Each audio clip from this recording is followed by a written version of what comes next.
They didn't come for money. They came for us.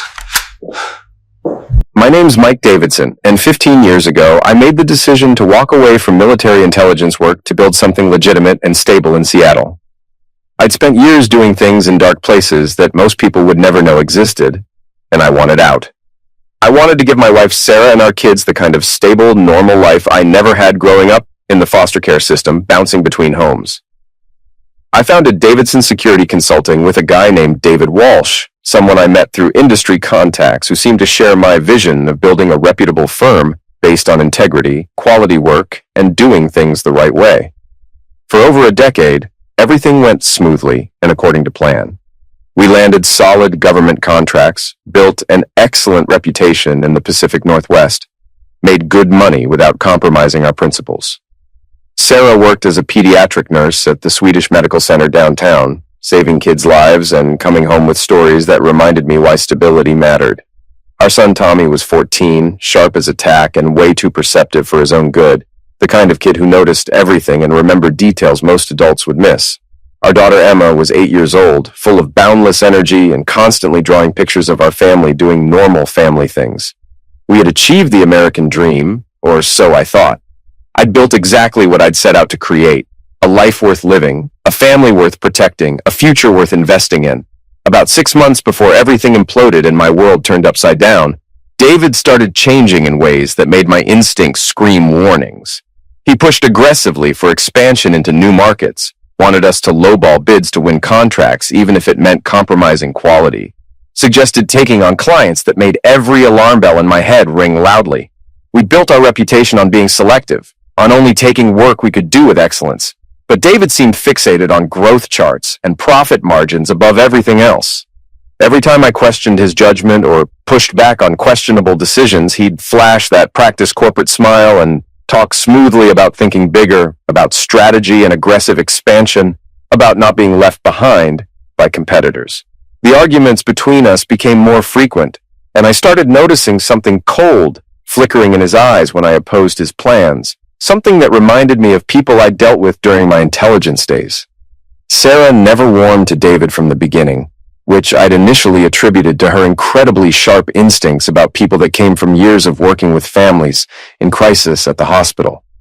She had this ability to read people that was almost supernatural, and she'd visibly tense up whenever David visited for dinner or came by the house for any reason.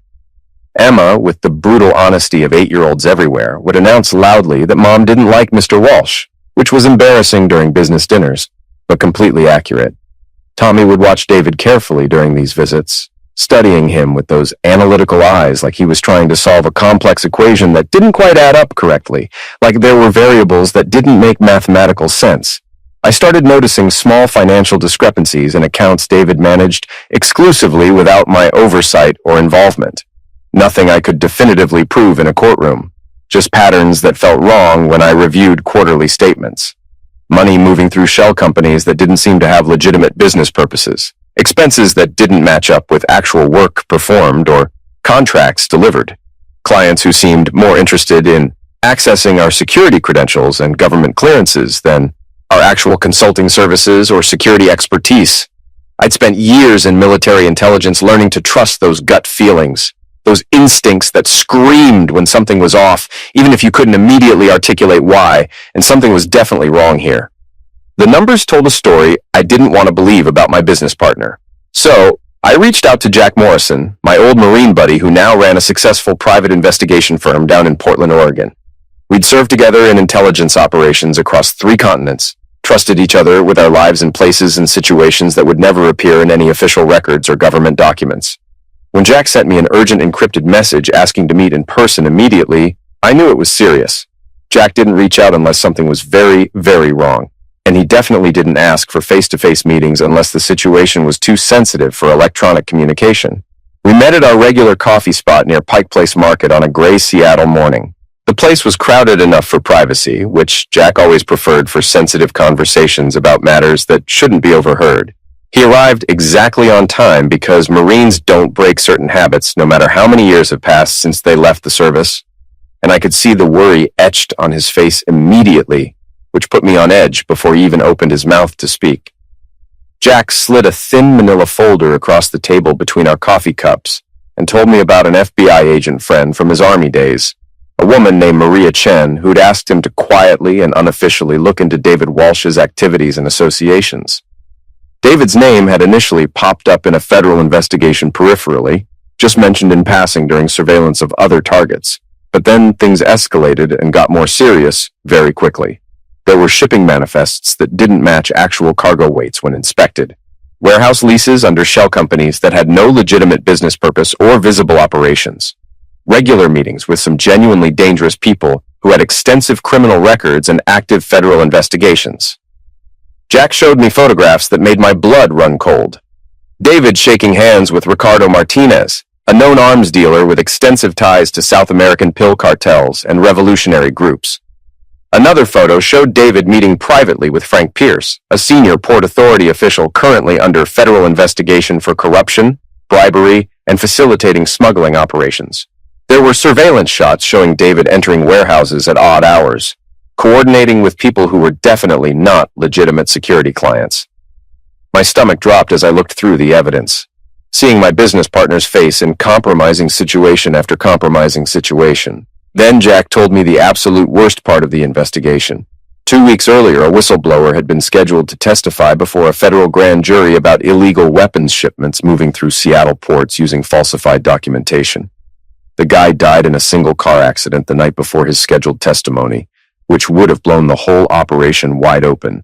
Brake line failure on a well-maintained vehicle. Local traffic investigators had ruled it accidental after a cursory investigation, but Agent Chen wasn't convinced at all and was quietly pushing for a more thorough forensic examination.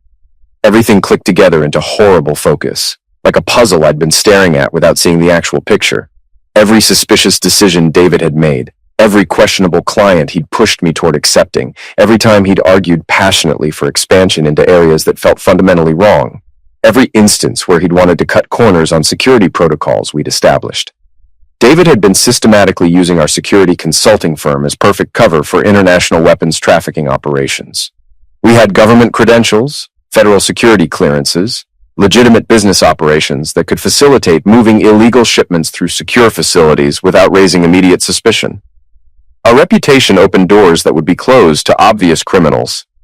Jack warned me seriously that these people didn't play around or show mercy. If David suspected I was investigating him or knew about his illegal operations, I could easily end up like that whistleblower with the failed brake lines. But I refused to walk away and abandon what I'd spent 15 years building from nothing.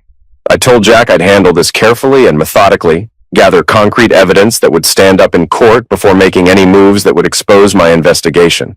That afternoon, I returned to the office and watched through glass conference room walls as David met with what his calendar described as a potential client. Though I knew better now. The guy he was talking to wore an expensive tailored suit that probably cost $5,000. But he couldn't hide his criminal bearing or the prison tattoos I glimpsed on his wrists when he gestured. I'd seen enough bad actors during my intelligence days across multiple continents to recognize one immediately, to spot the tells that separated legitimate businessmen from predators.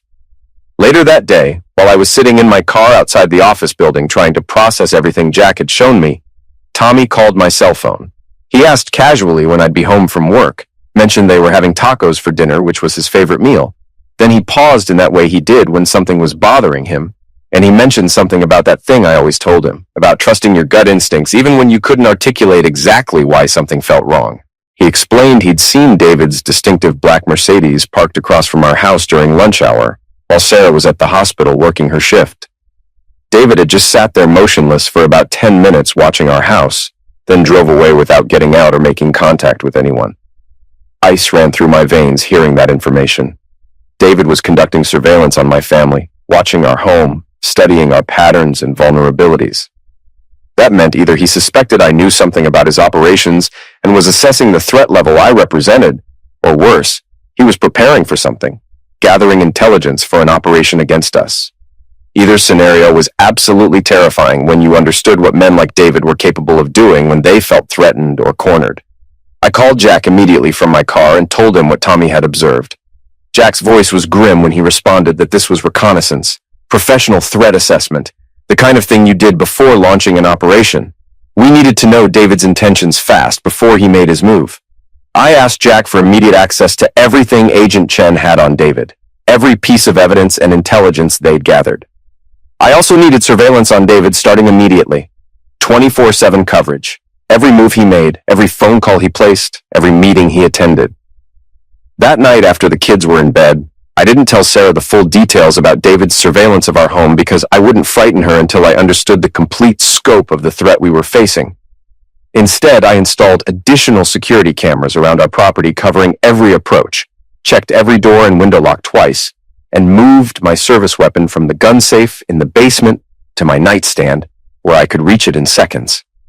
Tommy noticed the changes because nothing got past that kid's observational skills. He asked me directly if we were okay, if there was danger. I looked into my son's eyes and promised him we were okay, that we'd stay safe. But internally, I was lying awake at night knowing promises meant absolutely nothing against men like David Walsh, who would eliminate without hesitation when their empires were threatened. 3 nights later, everything changed forever in ways I never could have anticipated. Tommy couldn't sleep because he had an important AP history essay due the next day about Cold War espionage tactics, ironically relevant given what was about to happen. He'd been researching at his desk when he heard voices outside at 2 a.m, male voices speaking quietly. Voices definitely didn't belong in our quiet suburban neighborhood at that hour when everyone should be sleeping. He crept carefully to his bedroom window and looked out at the street below. 2 dark SUVs were parked 3 houses down with engines running but lights completely off, which was immediately suspicious. 4 men emerged from the vehicles, and even from that distance and limited lighting, Tommy could see they weren't police officers or security guards. Wrong tactical gear, wrong movement patterns, wrong everything. My son had grown up around my military buddies visiting for barbecues, heard enough operational stories to recognize professional operators when he saw them. These men moved with lethal purpose and precision toward our house, and Tommy understood instantly we were the target. Tommy didn't hesitate or second-guess what he was seeing. He ran quietly to my bedroom and shook me awake, whispering urgently that we had to go right now, that armed men were outside approaching the house with obvious hostile intent. I was alert instantly with muscle memory from years of dangerous situations, brain shifting immediately into tactical mode. I didn't question his assessment or ask for detailed explanations. I trusted my son's judgment completely because I'd spent years teaching him to be absolutely certain before sounding alarms, to distinguish real threats from false positives. I told Tommy quickly to get his sister from her room while I grabbed my go bag that was always packed and ready for emergency situations, along with my weapon and extra magazines. Sarah was already pulling on clothes with efficient movements, her nurse training making her calm and capable during crisis situations when seconds mattered.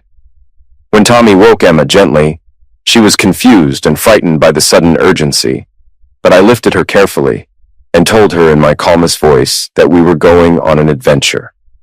But we needed to be very, very quiet, like we were playing a game. She nodded against my shoulder, trusting me completely the way children trust their parents to keep them safe from harm. We moved through the dark house without turning on any lights that would silhouette us as targets. Through the kitchen window, I spotted a dark figure approaching the back door with weapon drawn. We had maybe 30 seconds before they breached entry and started clearing rooms. The family moved quickly through the garage into my Tahoe SUV. I'd always backed it into the garage for exactly this kind of emergency situation, for rapid departure without having to execute vulnerable reversing maneuvers.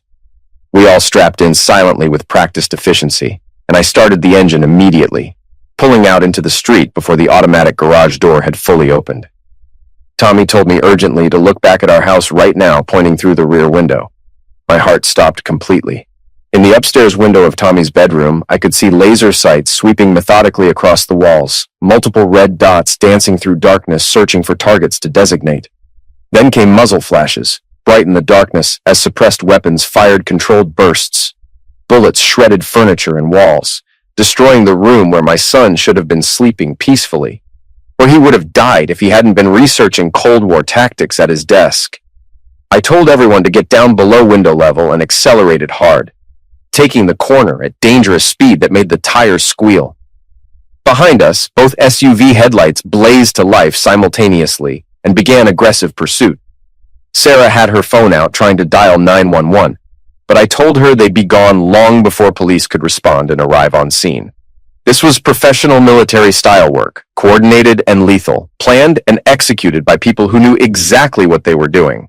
David had sent them, I was absolutely certain. I couldn't outrun them in a family vehicle that wasn't built for high-speed pursuit. And I definitely couldn't lead them on a dangerous chase through residential streets, endangering sleeping neighbors who had nothing to do with this situation. So I headed for an industrial area I knew intimately from security contracts we'd performed, yanked the wheel hard, and threaded through a construction zone, deliberately scattering orange barrels to create obstacles for the pursuing vehicles. I killed my headlights completely and took a sharp right into the industrial district, navigating by memory through warehouses, loading docks, and chain-link fencing, while the SUV headlights swept frantically through darkness, searching for us. I pulled behind a large loading dock and killed the engine completely. I rolled down all windows to listen for pursuit. I could hear footsteps on pavement, radio chatter between the hunters. Someone reported losing visual contact and said they were splitting up to search the area systematically. Emma whimpered softly in fear, and Sarah held her close, hand gently covering our daughter's mouth, not restricting her breathing but providing comfort and keeping her silent. Tommy was watching me intently, learning how to handle extreme crisis, understanding instinctively this wasn't the time for questions or conversation. My phone vibrated with an incoming text message. Jack's message said Agent Chen had reported an arrest warrant had been issued for David tonight based on the evidence they'd compiled. He must have gotten tipped off by someone inside law enforcement, probably Frank Pierce, the corrupt Port Authority official. Jack asked if we were safe. I typed one-handed that we were negative on safety, under active armed pursuit with my entire family in the vehicle, needed immediate extraction. His response came back in seconds, asking for precise coordinates. I sent our exact location. He replied 15 minutes maximum, stay alive until then. 15 minutes felt like an eternity when professional butchers were hunting you. Footsteps approached our concealed position from multiple directions. Through the Tahoe's side mirror, I saw a figure in tactical gear rounding the corner with weapon raised in ready position. I squeezed Sarah's hand once, a non-verbal signal we'd established years ago meaning stay ready for anything. The gunman swept methodically past our position, focused on searching other potential hiding spots and not seeing us in the shadows. I waited until he was 10 feet beyond us and his back was turned. Then I moved with purpose. I exited the vehicle silently, years of training making me a ghost who didn't disturb the air. The gunman never heard me coming from behind. My arm wrapped around his throat in a proper chokehold, applying precise pressure to the carotid artery while controlling his weapon arm. 7 seconds of sustained pressure, and he went limp and unconscious in my arms. I dragged him behind a nearby dumpster, taking his radio and weapon for myself, a nice expensive FN-57 that costs serious money. David wasn't being cheap with his hired butchers, which told me how threatened he felt. The radio crackled with someone reporting their section was clear. They were moving to search Area Charlie. I climbed back into the Tahoe and told my family quietly that the searchers were moving away from our position. We had a narrow window for escape. I started the engine and rolled slowly with headlights still off, using the building shadows for concealment. We emerged carefully onto an access road, just as a police cruiser turned the corner with lights flashing. Jack's doing, no doubt, calling in favors. I flashed my brights twice in the prearranged signal. The cruiser's full light bar came on, and suddenly we had an armed police escort. The SUVs wouldn't risk engaging marked police units directly because that would bring massive law enforcement response. We drove straight to the FBI field office downtown, where Agent Maria Chen was waiting outside despite the late hour. She was mid-40s with sharp, intelligent eyes and the bearing of someone who'd seen too much darkness in her career, but never stopped caring about protecting innocent people. She got us inside quickly through secure entrance and set my family up in a comfortable, safe area. While Sarah comforted Emma with quiet reassurances and Tommy gave an extremely detailed account to another agent, Chen laid out exactly what they knew about David's operation. David Walsh was the linchpin, the central coordinator in a major international arms trafficking operation they'd been investigating for 8 months.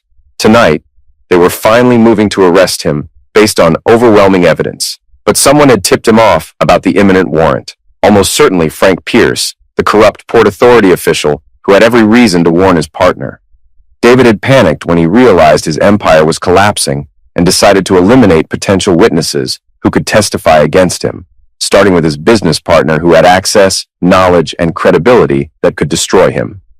I said with cold anger that he'd sent professional butchers to homicide his own business partner and my innocent children.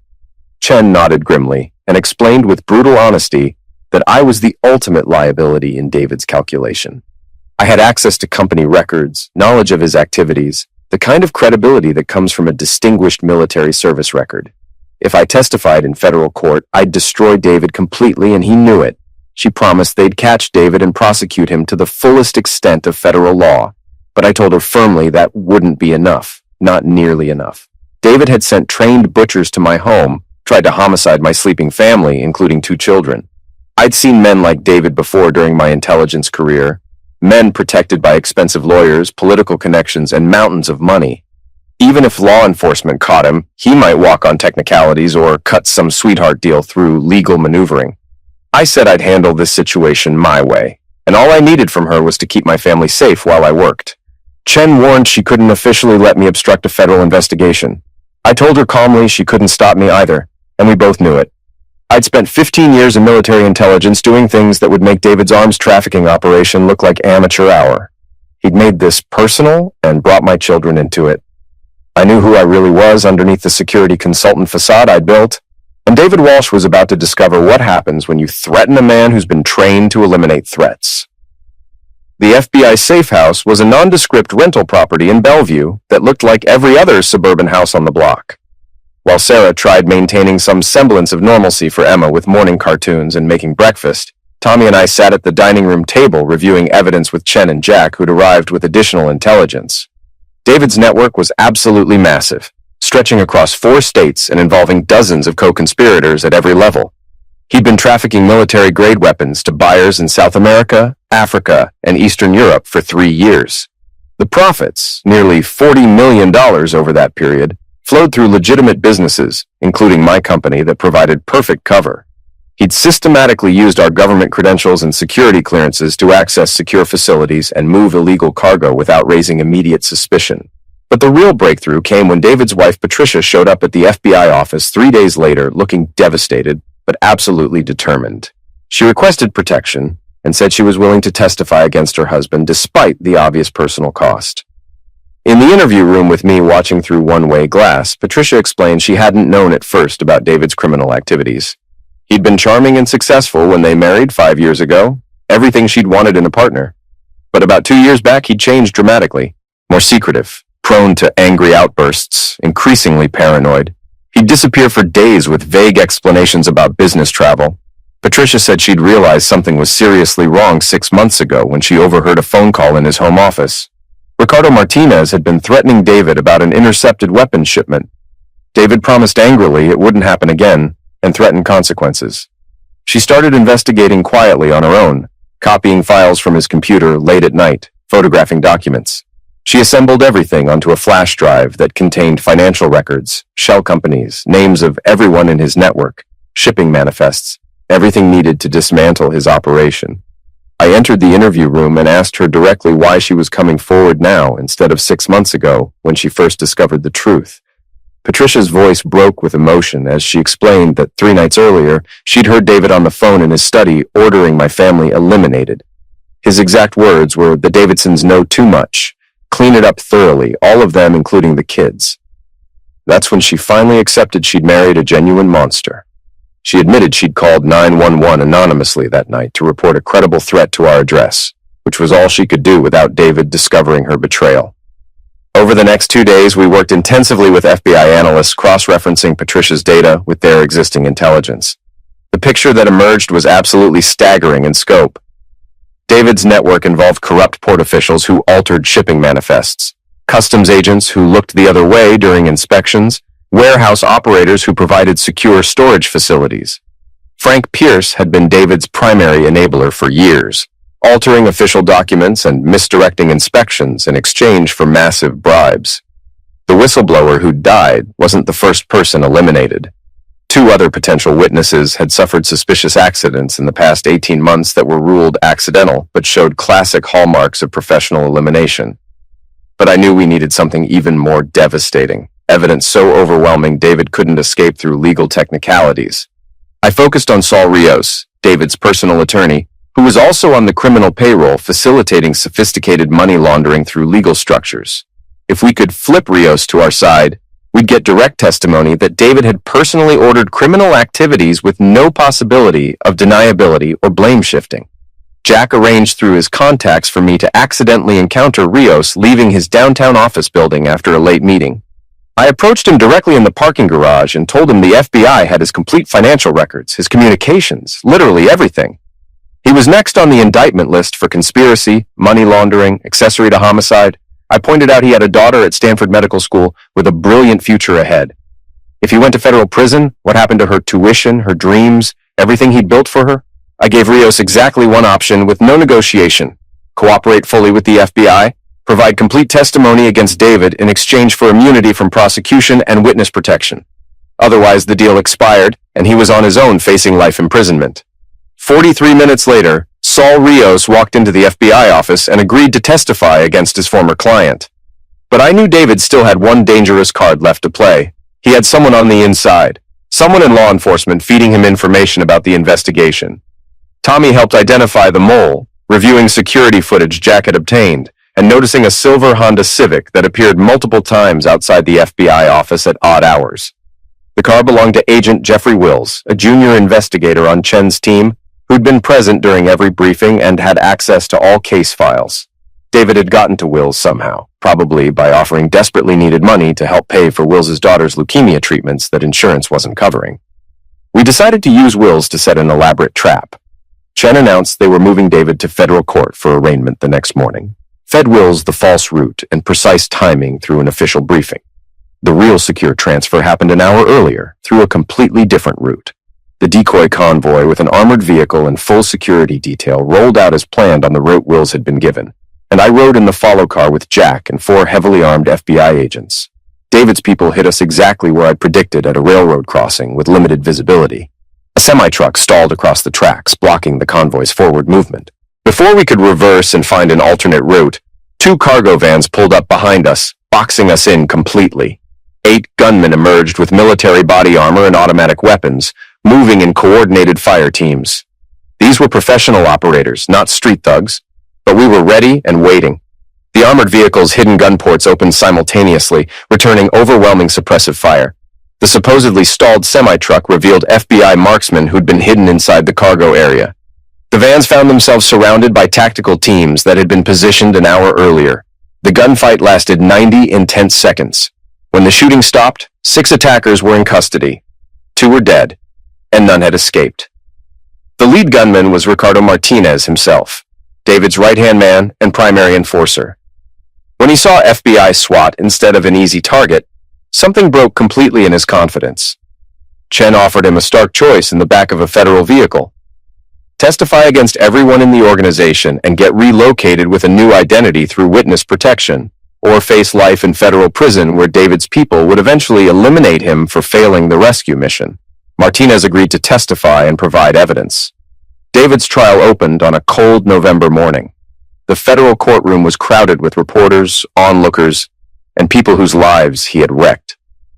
My family and I sat in the section reserved for sufferers. Tommy wore a suit that made him seem older than 14. Emma stayed home with Sarah's sister.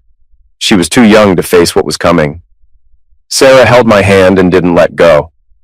When they brought David in wearing an orange jumpsuit and cuffs, he looked small and stripped of the polished image he once wore like armor. His eyes met mine across the room. For a moment, I saw the friend I once trusted, but that was long gone. Now we were just enemies. Destroyer and survivor. The prosecution hit hard. Their case was airtight. 3 years of illegal arms deals, $40 million in dirty profits, ordered eliminatings, a plot to wipe out my entire family, bribes across multiple agencies. Patricia told the court how she found out what he'd done and heard him calmly order our deaths. Saul Rios broke down how David hid blood money through clever laundering. Ricardo Martinez described the homicides David ordered, the weapons he moved, the structure he built. Frank Pierce admitted to taking almost $2 million in bribes.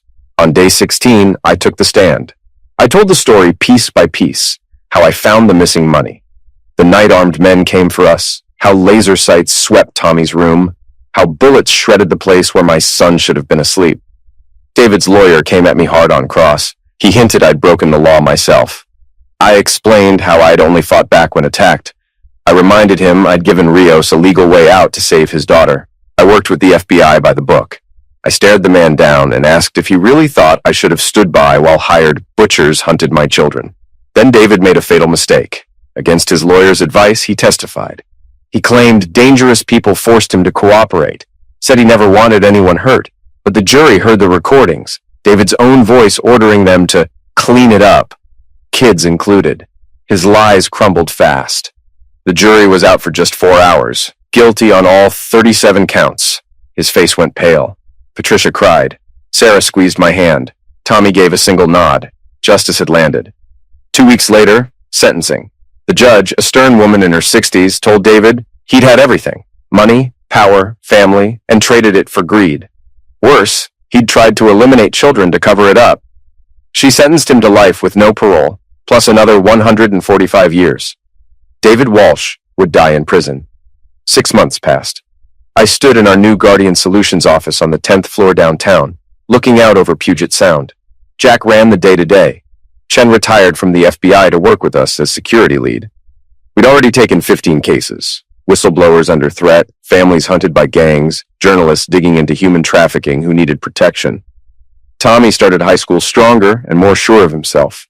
Therapy helped him work through the trauma. Emma bounced back with a child's resilience. She still checked locks at night, but she laughed again. David's appeals were denied. He sat in a supermax cell in Colorado, forgotten. Martinez got a new life in witness protection. Pierce got 15 years for helping. Rios moved to Montana, his daughter in med school with her future secure. Patricia remarried and sent me a Christmas card thanking me for giving her a second chance. Then came the call from Army Intelligence. They wanted Guardian Solutions for missions overseas, legal, funded, and aimed at saving lives. I talked with Sarah. She said she understood who I was, a protector. "Just come home," she told me. 3 months later, we pulled off our first international mission, rescuing an aid worker from a war zone without firing a shot. Tommy now trains seriously in self-defense. He wants to follow my path. I told him to be better, to avoid the hard choices I've had to make, to know the line between justice and revenge. One night, Emma drew a picture of our family. In it, I stood tall between them and dark shapes in the background. It was simple, but it said everything. I tucked her in and promised the danger was gone. Later, Sarah and I stood on the porch under the stars. She raised her mug and toasted, "To second chances, to justice, to family." I echoed her words and meant them. Somewhere in Colorado, David stares at blank walls and thinks about the empire he built and lost. But none of that matters now. His power is gone. He's just another inmate waiting for the end. Me? I'm building something real, something worth protecting. The war is over. We won, and the future is wide open.